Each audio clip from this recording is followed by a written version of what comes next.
World cup में होना जरूरी है क्योंकि हमें इंडिया से दोबारा मिलना है और फेंटी लगानी है। भैया फेंटी तो जिम्बाब्वे ने लगाई पाकिस्तान की टीम को और शोएब भाई उसके लिए अब जो पाकिस्तान की टीम लगभग बाहर है, आप चाह रहे हो कि वो इंडिया के साथ क्वालिफाई कर जाए।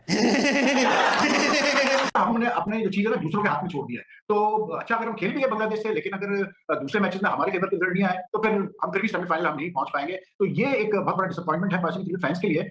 अब बांग्लादेश के खिलाफ जो है वो मैच में पाकिस्तान को करना क्या है, पाकिस्तान को अपनी जो आखिरी चीज ठीक करने वाली है, हम कब करेंगे वो कर सकते हैं, हम ले नहीं रहे ना ऐसे मैसेज। अब लास्ट मैच जो था उसमें टॉप ऑर्डर जो था वो कोलैप्स हुआ और उसके साथ साथ हम देखते हैं कि जो आपका कैप्टन है बाबर आजम, उसकी परफॉर्मेंस इतनी अच्छी नहीं रही ऑल दीज मैचेस। लेकिन चांस तो बनता है पाकिस्तान का, खासकर तब जब उन्होंने साउथ अफ्रीका को हरा दिया है। हाँ तो भैया जो पाकिस्तान के हाथ में था वो उन्होंने कर दिया है। अब पाकिस्तान के हाथ में क्या है और पाकिस्तान के हाथ में क्या नहीं। कैसी बातें कर रहे हो? अरे नहीं, ये फेंटी तो जिम्बाब्वे ने लगाई पाकिस्तान की टीम को और शोएब भाई उसके लिए अब जो पाकिस्तान की टीम लगभग बाहर है, आप चाह रहे हो कि वो इंडिया के साथ क्वालिफाई कर जाए। लेकिन चांस तो बनता है पाकिस्तान का, खासकर तब जब उन्होंने साउथ अफ्रीका को हरा दिया है। हाँ तो भैया जो पाकिस्तान के हाथ में था वो उन्होंने कर दिया है। अब पाकिस्तान के हाथ में क्या है और पाकिस्तान के हाथ में क्या नहीं। कैसी बातें कर रहे हो? अरे नहीं, ये दोनों चीजें मिलाकर जो सिनेरियो बन रहा है, पाकिस्तान के हाथ में अभी भी एक चीज है जो कि बहुत जरूरी है। क्या है? वही तो बात करनी है यार। वही तो बात करने के लिए आए। तो भैया पाकिस्तान को अगर सेमीफाइनल में पहुंचना है तो 3 सिनेरियोज हैं। उन 3 सिनेरियोज में एक चीज जो बहुत जरूरी है वो ये है कि पाकिस्तान को बांग्लादेश से जीतना है। वाह, बहुत ही मुश्किल सवाल आपने मतलब जो करा है, बहुत ही आपने बड़ी बात कही है कि पाकिस्तान को जीतना है। मतलब ये तो मतलब वो भी जानते ही होंगे। नहीं, पर अगर पाकिस्तान के लोगों को लग रहा है कि बस बांग्लादेश से जीत गए और सेमीफाइनल में पहुंच गए, तो ऐसा है नहीं। बांग्लादेश से जीतना तो आपका जरूरी है। ये 3 सिनेरियोज जो हम एक्सप्लेन करने वाले हैं सेमीफाइनल की सीट को पाने के लिए, उसमें आपको बांग्लादेश को तो आखिरी मैच में हराना ही है। 3 सिनेरियोज में से पहला सिनेरियो ये है कि साउथ अफ्रीका और नेदरलैंड्स का जो मैच है वो साउथ अफ्रीका हार जाए। ये भैया मतलब अब भाई सिनेरियो तो ऐसे ही है। अब अगर आपको लग रहा है कि इतने आसान सिनेरियो होने वाले हैं कि जी हम यहां से इतने रन बना दें। मैं अभी तक थोड़ी देर पहले इस बात का थोड़ा मजाक कर रहा था कि पाकिस्तान को जीतना है, कैसी बात कर रहे हो। अब ऐसा लग रहा है कि आप ये अब जो अगली बात आपने करी ना, मुझे ये ज्यादा फनी लग रही है कि नेदरलैंड जो है वो साउथ अफ्रीका को हरा देगा। लेकिन ये बात भी सही है कि सिनेरियो तो यही बनता है। तो सिनेरियो 1 ये है कि पाकिस्तान बांग्लादेश को हराए और साउथ अफ्रीका नेदरलैंड से हार जाए। तो अगर साउथ अफ्रीका नेदरलैंड से हार जाएगा तो उसके पॉइंट रहेंगे 5 और पाकिस्तान अगर बांग्लादेश को हरा देगा तो उसके पॉइंट हो जाएंगे 6। तो भैया पाकिस्तान साउथ अफ्रीका को नीचे कर आगे बढ़ जाएगा। यह है सिनेरियो 1 और मैच खत्म हो जाएंगे।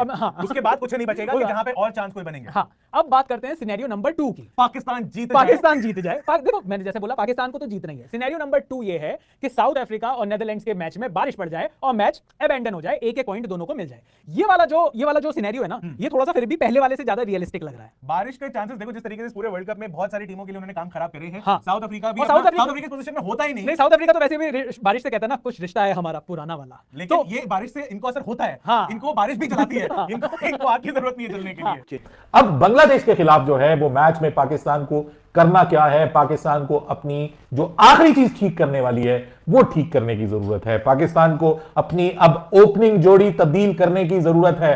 पाकिस्तान को मोहम्मद रिजवान को अब अपनी जिद छोड़ने की जरूरत है और मोहम्मद रिजवान को अब नीचे आकर खेलने की जरूरत है। और हमारे सोर्सेज अब ये बता रहे हैं कि आखिरकार ये फैसला हो गया है, बड़ा फैसला हो गया है जिसका सब लोग जो है वो इंतजार कर रहे थे। ये फैसला पिछले मैच में भी ऑलमोस्ट हो चुका था, लेकिन रिजवान ने एक बार फिर जो है वो रिफ्यूज कर दिया और उसने कहा कि जी मैंने बड़े अरसे के बाद जो है मेरा पूरे का पूरा कैरियर जो है वो इस वजह से मेरा रिवाइव हुआ है कि मैं पहले नंबर पे आके बैटिंग मैंने स्टार्ट की है और अब अगर मैंने ओपनिंग जो है वो छोड़ दी तो कहीं ऐसा ना हो है कि आखिरकार ये फैसला हो गया है, बड़ा फैसला हो गया है जिसका सब लोग जो है वो इंतजार कर रहे थे। ये फैसला पिछले मैच में भी ऑलमोस्ट हो चुका था, लेकिन रिजवान ने एक बार फिर जो है वो रिफ्यूज कर दिया और उसने कहा कि जी मैंने बड़े अरसे के बाद जो है मेरा पूरे का पूरा कैरियर जो है वो इस वजह से मेरा रिवाइव हुआ है कि मैं पहले नंबर पे आके बैटिंग मैंने स्टार्ट की है और अब अगर मैंने ओपनिंग जो है वो छोड़ दी तो कहीं ऐसा ना हो कि मेरा क्रिकेट कैरियर ही चला जाए, मुझे एक मौका और दिया जाए। तो वो शायद एक मौका उनको दे दिया गया पिछले मैच में जिसमें अगेन वो नाकाम हुए।